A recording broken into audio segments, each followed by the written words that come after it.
members of the Green School community, faculty and staff, students, teachers, parents. I just wanted to say thank you so much for having me. Founders and senior leadership, it's one of the biggest honors to come and deliver a speech at a place that you yourself admire and respect so much.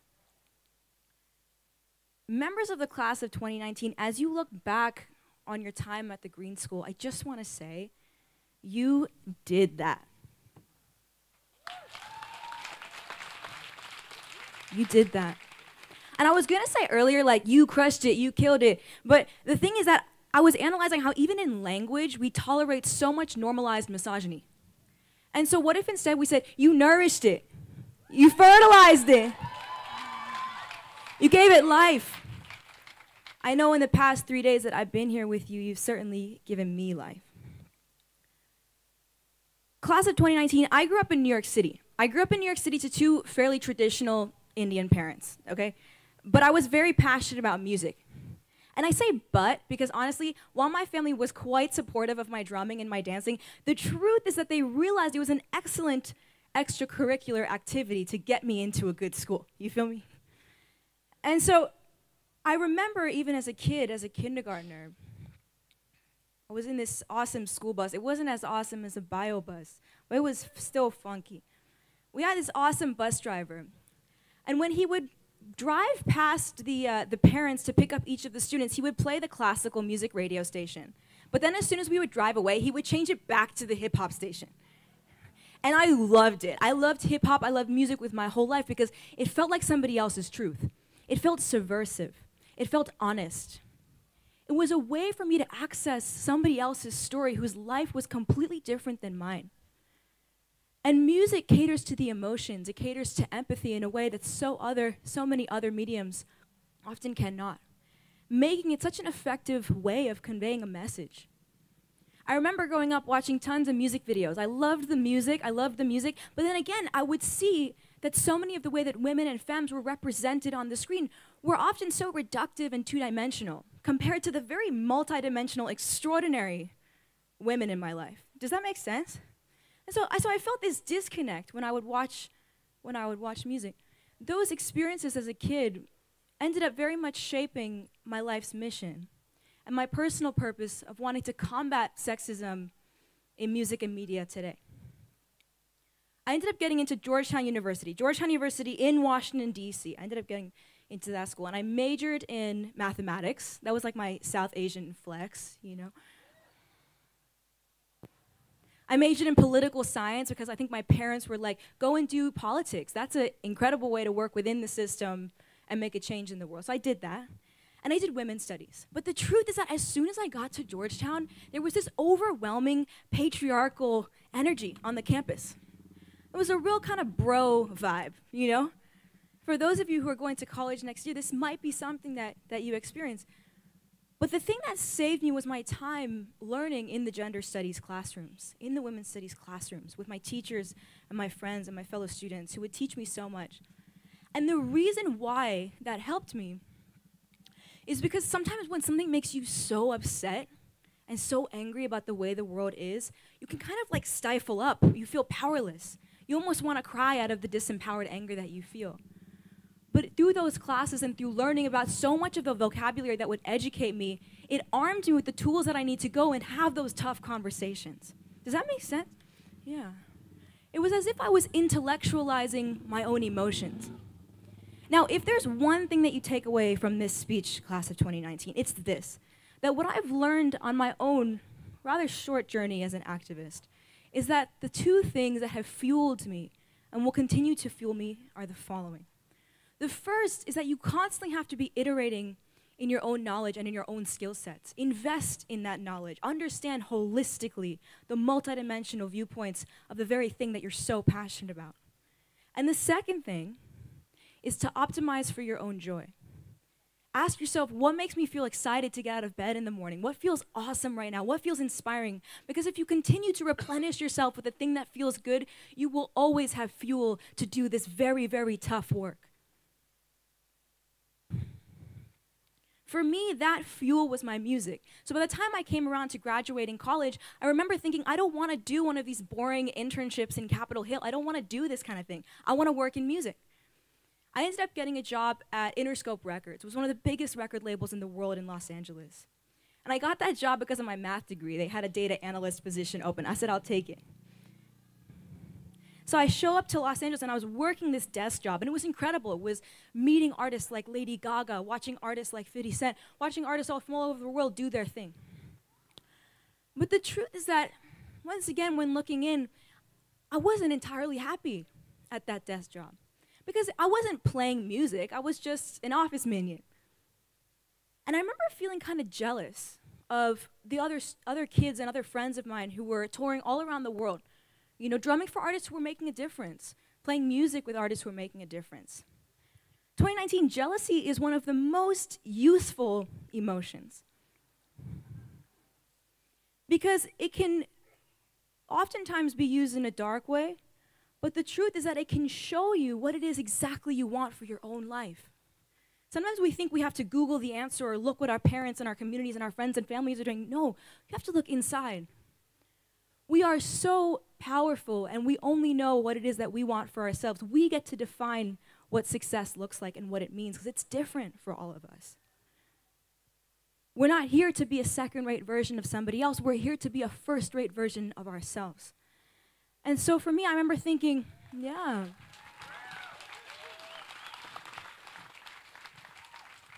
So I remember thinking, for me and for my activist journey, music and feminism, what's the next step? I thought, okay, if I'm going to stay within the industry, at least I want to be affecting change at a more senior level. So I started applying for my MBA, my master's in business. At the same time, I saw that this artist, who I was the biggest fan of, named MIA. Any MIA fans in the audience tonight? Yeah.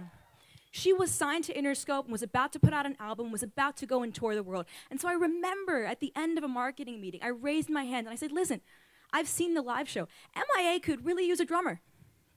She could really use a drummer. Maybe somebody Indian, you know, maybe somebody female, maybe somebody young. Now, 2019, I wouldn't have known to even put my name in the ring had I not done that preliminary work to say, what is it that I even want? What is it that I even want? What would make me feel so happy in this moment? So a mentor of mine said, okay, Kiran, you want to drum for MIA? Send me a video of you playing the drums. I said, cool, cool. So I put together a video, we sent it off. A couple weeks later, I was starting to hear back from my applications for business school. I ended up getting into Harvard University, Harvard's business school program. As I was getting ready to move out to Boston from Los Angeles, MIA's team hits me back. They said, okay, yeah, Kiran, we really want you to come and drum on this tour. Now, the dates of the MIA tour were exactly the time of my first semester at Harvard Business School. Sometimes in the universe, when you do that work, the universe is like, oh, cool, you want to change the world? Cool, we want that too. Here you go, you know, here you go. And so I had a friend of mine, a mentor, say, you got to figure it out. You got to do both. I was like, yeah, I don't know. Harvard, you know, Harvard Business School is the breeding ground of the capitalist patriarchy, okay? It's the breeding ground. It's not like I actually knew that before I even went there. I ended up doing both. I would go to class in the daytime learning about how different entertainment structures work, and in the evenings and on the weekend, I would go and tour the world playing drums for an artist and an activist who I deeply, deeply admired. That first year was so powerful for me because I felt aligned. For the first time, I had done that work, and then it had come true. My second year in business school, though, my second year, I didn't feel that same sense of excitement and joyfulness. I didn't feel that same sense of alignment. If anything, I felt a lot of that patriarchal energy where I felt my voice was quieted. I felt like I wasn't able to speak freely. I didn't even agree with half the things that were taught in the classroom. And so once again, I looked inward. I said, what feels joyful right now? What feels exciting? How do I, A, reinvest in my own skill sets, and B, optimize for my own joy? And class of 2019, it was the randomest thing that inspired me in that moment. I said, low-key, I told myself, I said, low-key, the most inspiring thing that I'm seeing right now is in Boston, all of the runners who are running when it's snowing, hailing, freezing outside. Anyone going to a cold place next year for school? Yeah, congratulations, sort of. You know how they teach you here at Green School, let nature inspire you, bend like bamboo? Okay, here's my hack for going to a cold place. Run like a snowflake, okay? Just get involved fully with the climate. And that's what I started to do. I used to run. And if you start telling people like you're running, they get hella competitive, very competitive. So, what's your time? So I didn't tell anybody. I would just do it. Let's say worst comes to worst, after 1 or 2 kilometers, I'll just Uber myself home, okay? Call a Gojek, call it a day, okay? So that was my second year. I started running, and I used to love it. It would build up my confidence. I would feel powerful in the cold. I got ready to run the London Marathon. My folks in the menstruation mission know where this story is going. So end of my second year of business school, I had just graduated Harvard. I went out to London, and I was at the start line of the London Marathon, getting ready to run my first marathon ever. And I realized I was about to be on day 1 of my menstrual cycle, okay? Now, for those here on campus right now who have never had a period, let me tell you what you're not trying to do on day 1 of your cycle, okay? It's run for 42 kilometers. Yeah, among other things. And so like many of us who have been caught unprepared, I started evaluating my options. I was like, a tampon, a pad, these don't feel comfortable for this moment. No one talks about it, so I didn't know what people do when they have their cycle and they're supposed to run a whole marathon. I had no idea. I didn't have a menstrual cup 3D printed on me at the time. Yeah, so good, so good. And so I was like, instead of doing any of those things, the thing that sounds the best for me right now is to just bleed freely and run.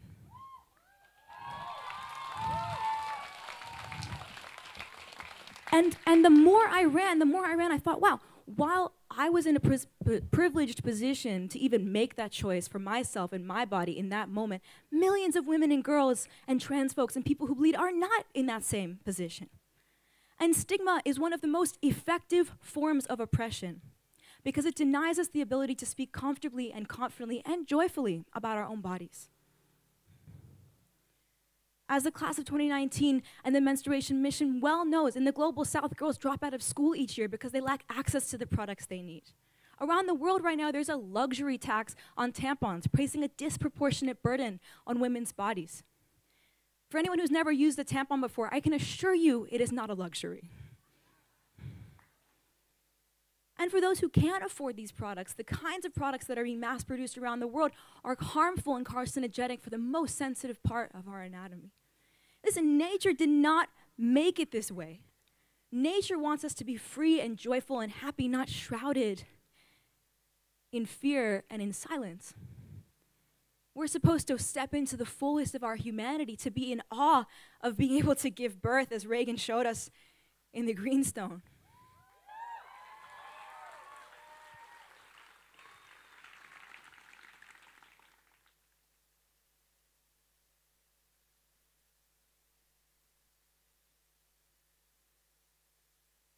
When I crossed the finish line of that London Marathon, 2015, I had written a blog post about this very transformative experience.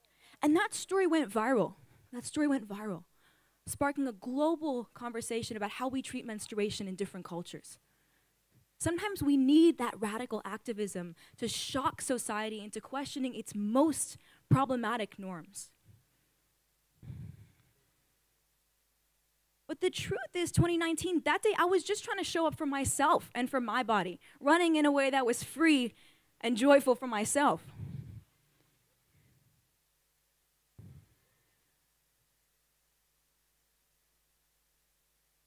And sometimes we assume our own powerlessness instead of the magnitude of our own power. I knew it was radical. I knew running, bleeding freely from anywhere was like on a punk rock type move, if you ask me. Now, I know that students of the Green School compared to anyone, are the gold medalists in the activist Olympics, okay? I know that you are it. But when you walk out the gates of this Green School today, you will be met with opposition. Your work might be met with resistance. You might be ridiculed when you describe the world you wished that we lived in, the world that you know we can be living in.